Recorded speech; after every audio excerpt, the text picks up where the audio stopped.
తాకట్టులో ఉన్న బంగారాన్ని విడిపించి ఆ రోజు ఆన్లైన్ రేట్‌కు మేము కొనుగోలు చేస్తాం. అక్షయ గోల్డ్ హబ్. శ్రీమాత్రే నమః. శ్రీ గురుభ్యో నమః.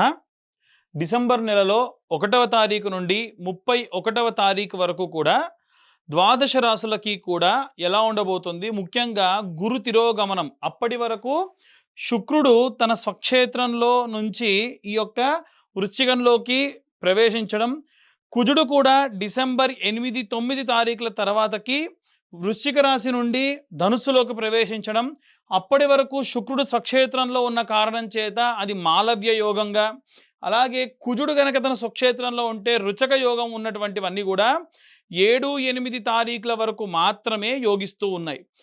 7, 8 తారీఖుల మధ్యలో ద్వాదశ రాశుల వారు ఎవరూ కూడా ఎట్టి పరిస్థితులలో ఇక్కడ చతుర్గ్రహ కూటమి అనేటువంటిది ఏర్పడుతుంది. అది కేవలం ఒక రోజు మొత్తం ఉంటుంది. ఆ రోజున మటుకు ఎట్టి పరిస్థితుల్లో ప్రయోగాత్మకమైనటువంటి పనులు చేయడం కానీ, విశేషమైనటువంటి కార్యక్రమాలు కానీ చేయకుండా ఉంటే మంచిది. అలాగే ఈ యొక్క ద్వాదశ రాశుల వారికి కూడా ఈ గ్రహ సంచారాల్లో భాగంగా ఎలా ఉండబోతుంది అనేటువంటి విషయాన్ని ఇప్పుడు మనం తెలుసుకుందాం. తదుపరి కర్కాటక రాశి. కర్కాటక రాశి వారికి సంబంధించి ఈ డిసెంబర్ 1వ తారీఖు నుండి 31వ తారీఖు వరకు ఎలా ఉంటుంది, గురు తిరోగమనము, రుచక యోగం లాంటి వీరికి ఏమన్నా లాభిస్తాయా లేదా అనేటువంటి విషయాన్ని చూసుకున్నట్టయితే, గురు తిరోగమనంలో భాగంగా ఈ యొక్క కర్కాటక రాశి వారికి 12వ ఇంట గురుగ్రహ సంచారం అనేటువంటిది ఏర్పడుతుంది. వీరికి ఎట్టి పరిస్థితుల్లో ఈ యొక్క కర్కాటక రాశి వారికి అది లాభించదు. దానివల్ల నష్టము లేదు, అలా అని లాభం కూడా లేదు. అయితే ముఖ్యంగా చూసుకున్నట్టయితే ఈ యొక్క కర్కాటక రాశి వారికి ద్వితీయంలో ఉన్నటువంటి కేతు ఏం చేస్తాడంటే, మనకున్నటువంటి ఫైనాన్షియల్ స్టేటస్ గురించి రాంగ్ పర్సెప్షన్లో బయట వారికి ఎక్స్పోజ్ చేస్తూ ఉంటాడు. కాబట్టి వీరు ఎట్టి పరిస్థితులలో ఈ యొక్క ద్వితీయంలో ఉన్నటువంటి కేతు వలన లాభము, నష్టము రెండిట్లో నష్టానికే ఎక్కువ శాతం జరిగేటువంటి అవకాశం ఉంది.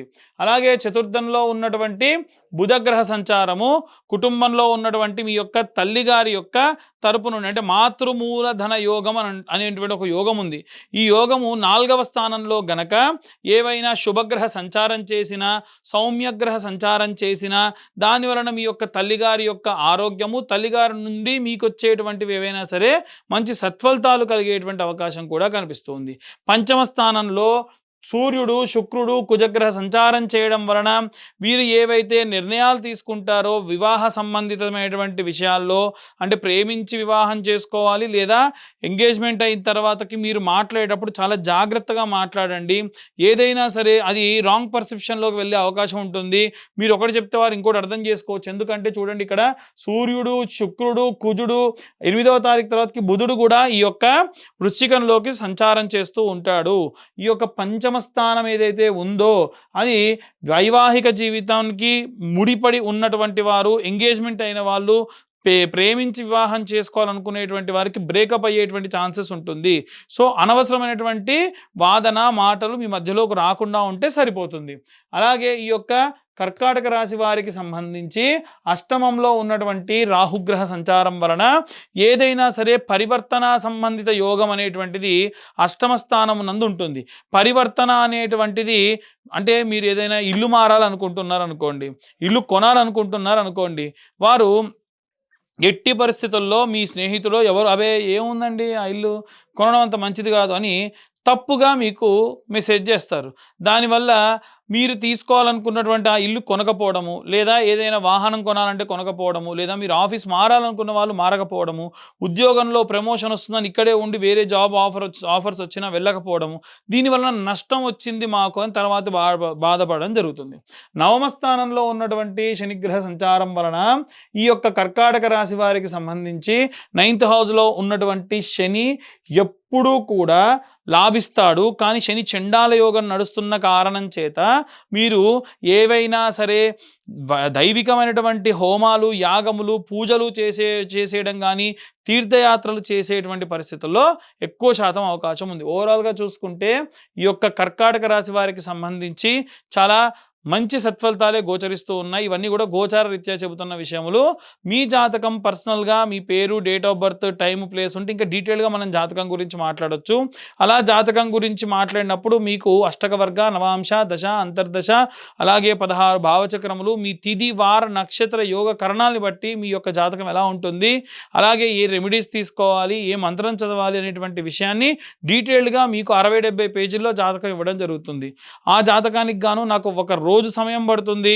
అలాగే దానికి నేను ఖచ్చితంగా రూ. 2,511 ఛార్జ్ చేస్తాను. ఆసక్తి గలవారు కింద ఉన్న నెంబర్‌కి కాంటాక్ట్ చేయండి. ఇక అందరూ కూడా ఏ రెమెడీస్ తీసుకోవాలి, ఏ మంత్రం చదవాలనేటువంటి విషయాన్ని ఇప్పుడు మనం తెలుసుకుందాం.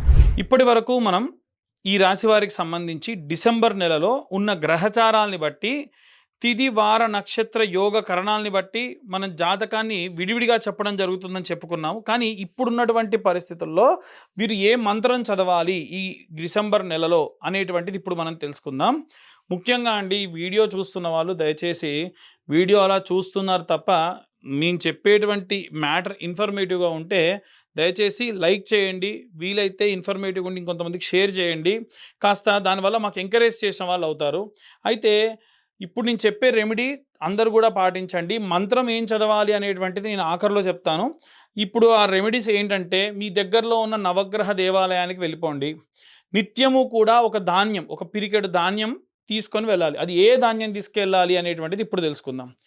ఆదివారం నాడు ప్రారంభించాలనుకోండి, పిరికెడు గోధుమలు అంతే, ఒక ఆకు డొప్పలో వేసేసి, చిన్న మట్టి ప్రమిదలు మీకు బయట నెయ్యి వేసి అమ్ముతున్నారు ఆల్రెడీ, అది తీసుకొని వెళ్ళి ఆ ధాన్యంపై పెట్టి వెలిగించండి. తర్వాతకి 21 ప్రదక్షిణాలు చేయండి. ఎన్ని ప్రదక్షిణాలు? 21 ప్రదక్షిణాలు చేసి మళ్ళీ 6 ప్రదక్షిణాలు అపసవ్య దిశలో, అంటే clock wise 21, anti clock wise 6. ఇది నేను మళ్ళీ ప్రతి రోజుకి చెప్పను. మీరు నవగ్రహాల గుళ్ళో ఎప్పుడు ప్రదక్షిణ చేసినా 21 ప్రదక్షిణాలు చేయాలంటే 7 గ్రహాలకి 7 మూళ్ళ 21, రాహుకేతువులకు యాంటీ క్లాక్ వైజ్ డైరెక్షన్లో 2 మూళ్ళ 6 ప్రదక్షిణాలు, మొత్తం 27. అందుకే 27 నక్షత్రాలు మనకు ఉంటాయి నవగ్రహాల్ని బేస్ చేసుకొని. అయితే ఇలా చేయడం వలన నక్షత్ర నవగ్రహ దోషములుంటే పోతాయి. అది కూడా సూర్య సంబంధితమైనటువంటి దోషములుంటే ఆదివారం నాడు చేయడం వల్ల. అయితే ప్రదక్షిణాలు చేసేటప్పుడు ఆదిత్యాయ చ సోమాయ మంగళాయ బుధాయ చ గురు శుక్ర శనిభ్యశ్చ రాహవే కేతవే నమః అనేటువంటి మంత్రం చెబుతూ ఎన్నిసార్లు వేతే అన్నిసార్లు. దయచేసి మీరు ఆ దేవాలయానికి వెళ్ళేటప్పుడు ఏం తీసుకెళ్ళినా అక్కడితో పూర్తవ్వాలి. నేను నూనె బాటిల్ తీసుకెళ్తా, నేను నూనె పోసి వెలిగిస్తా, ఆ నూనె మళ్ళీ ఇంటికి తీసుకెళ్తా, కుదరదు. పసుపు తీసుకెళ్తా, కుంకుమ తీసుకెళ్తా, కేజీ పొట్లను తీసుకెళ్ళి కొద్ది కొద్దిగా వాడి వెనక్కి తీసుకొస్తా, కుదరదు. మీరు ఏ క్వాంటిటీ తీసుకెళ్తారో అక్కడితో క్లోజ్ చేయండి. అంటే తక్కువ తీసుకెళ్ళండి, అక్కడితో క్లోజ్ చేయండి. సోమవారం నాటి విషయానికి వస్తే, పిరికెడు బియ్యము లేదా ఒడ్లు ఒక ఆకుడొప్పలో వేసి చంద్ర భగవానుడి దగ్గర పెట్టండి. మొదటి రోజు సూర్యుడి దగ్గర పెట్టండి, రెండవ రోజు చంద్ర భగవానుడి దగ్గర పెట్టి దానిపైన ధాన్యం పైనే ఒక దీపం, ప్రతిరోజు కొత్త దీపం వెలిగించాల్సిందే. మట్టి దీపం రూ. 2, ఇంత చిన్న దీపాలు రూ. 2 ఉంటాయి. దాంట్లో ఇంతంత నెయ్యి వేయండి, ఒత్తి పెట్టండి. అవి కూడా రెడీమేడ్గా అమ్ముతున్నారు, అవే తెచ్చుకొని పెట్టుకున్నా సరిపోతుంది. అలాగే ఈ ప్రదక్షిణాలు కామన్, ప్రతిరోజు కూడా చేసేటువంటివి. అలాగే మంగళవారం నాడు కుజుడికి, అలాగే రాహుకి, కేతువుకి కూడా చేయొచ్చు. అయితే కుజగ్రహానికి చేసేటప్పుడు పిరికెడు కందులు తీసుకొని ఒక ఆకు డొప్పలో వేసి, ఒక పిరికెడు కందులు తీసుకొని ఆకు డొప్పలో వేసి చిన్న దీపం ఆ కందుల పైన వెలిగించేసేయండి. తరువాతకి ఆ ప్రదక్షిణాలు చేయడం కామన్, చదివేటువంటి మంత్రం కూడా కామన్. తర్వాతకి బుధగ్రహానికి సంబంధించి పిరికెడు పెసర్లు వేసి దీపం పెట్టేసి బుధవారం నాడు ప్రదక్షిణాలు కామన్, మంత్రం కామన్. గురువారం నాటి విషయానికి వస్తే శనగపప్పు లేదా శనగలు పిరికెడు వేసి ఆకుడొప్పలో దానిపైన కొత్త దీపం, ప్రతిరోజు కూడా కొత్త దీపం వెలిగించాలి. చిన్న మట్టి ప్రమిద సరిపోతుంది. ప్రదక్షిణాలు చేసేటప్పుడు మంత్రం చదవాలి. 21 ప్రదక్షిణాలు, 6 ప్రదక్షిణాలు అపసవ్య దిశలో. అలాగే శుక్రవారం నాడు పిరికెడు బొబ్బెర్లు వేసి తర్వాతకి దీపం పెట్టి తర్వాతకి మీరు ప్రదక్షిణాలు కామన్, అలాగే మంత్రం కూడా కామన్. ప్రతిరోజు కూడా ఎన్ని ప్రదక్షిణాలు చేస్తున్నాం, ఎంత మంత్రం చదువుతున్నాం లెక్క అవసరం లేదు, ప్రదక్షిణాలకు మాత్రమే లెక్క. 21 సవ్యం, 6 ప్రదక్షిణాలు అపసవ్యం, అంటే clock wise, anti clock wise. Clock wise 21, anti clock wise 6. శని గ్రహానికి సంబంధించి చేసిన రోజు కొంచెం ప్రత్యేకంగా చేయండి. చేసేటప్పుడు పిరికెడు నువ్వులు ఆకుడొప్పలో వేసి దానిపైన ఒక దీపం పెట్టేసుకొని, వీలైతే దీపం నువ్వుల నూనెతో వెలిగించి, వీలైతే ఒత్తి కూడా నల్ల ఒత్తి వేసి ప్రదక్షిణలు చేయడం ప్రారంభించండి. ఈ నవగ్రహ మంత్రాలతో పాటు నీలాంజన సమాభాసం రవిపుత్రం యమాగ్రజం ఛాయా మార్తాండ సంభూతం తం నమామి శనేశ్వరం అనేటువంటి మంత్రాన్ని చదవండి. ఇక మిగిలింది రాహుకేతువులు మంగళవారం నాడు చేయాలి కాబట్టి పిరికెడు నల్ల మినుములు ఒక ఆకుడొప్పలో వేసి దీపం వెలిగించి ఈ యొక్క ప్రదక్షిణలు 21 కామన్గా మీరు ప్రతిరోజు చేసేవి, యాంటీ క్లాక్ వైజ్ డైరెక్షన్లో చేసేటువంటివి 6 ప్రదక్షిణాలు. అలాగే కేతుగ్రహానికి కూడా ఆకుడొప్పలో నల్లటి రంగులో ఉండేటువంటి ఈ యొక్క ఉలవలు వేసి దానిపైన దీపం పెట్టి ప్రదక్షిణాలు common 21, anti clock wise 6. In case రోజు మీరు ఏమైనా పండ్లు తీసుకెళ్తారా, ఒక 2 పండ్లు తీసుకెళ్ళండి, అంతకు మించి వద్దు. ఏ గ్రహానికి మీరు తీసుకెళ్తే ఆ గ్రహానికి తీసుకెళ్ళండి. లేదు ప్రతి గ్రహానికి కూడా బెల్లం ముద్దలు పెడతా అంటే చిన్న సైజులో బెల్లం ముద్దలు ప్రతి ఒక్క గ్రహానికి పెట్టండి. పూలు కావాలంటే ఏ రోజు ఏ గ్రహానికి పూజ చేస్తే ఆ గ్రహానికి మీరు పూలు పెట్టండి. అలా విశేషంగా ఈ యొక్క నెల రోజులు కూడా చేయండి. ఎందుకు అంటే గ్రహ సంచారాలు విపరీతంగా మారుతున్నాయి. సంవత్సరం ఆఖరికి వచ్చేసింది. వచ్చే సంవత్సరంలో జల సంబంధితమైనటువంటి విషయాలు, అగ్ని సంబంధితమైనటువంటి ప్రమాదాలు విశేషంగా జరగనున్నాయి. కాబట్టి అలాంటి ఎన్నో రకాలైనటువంటి ప్రమాదాలను మనం దాటుకొని ప్రశాంతంగా ఉండాలి అంటే, శక్తిని చేకూరాలంటే నవగ్రహాలు నక్షత్రాలకు సంబంధించిన సంపూర్ణ శుభ కృపా కటాక్షాలు మన యందు ఉండాలి. ఇవన్నీ కూడా చెప్పేటువంటి రెమెడీస్ గోచార రీత్యా చెబుతున్నటువంటి విషయములు. డీటెయిల్డ్గా జాతకం కావాలనుకున్న వారు మీ పేరు, మీ date of birth, time, place ఉంటే జాతకం గురించి ఇంకా డీటెయిల్గా చెప్పి ఇలాంటి రెమెడీస్ వారి వారి పరిస్థితిని తగ్గట్టుగా చెప్పొచ్చు.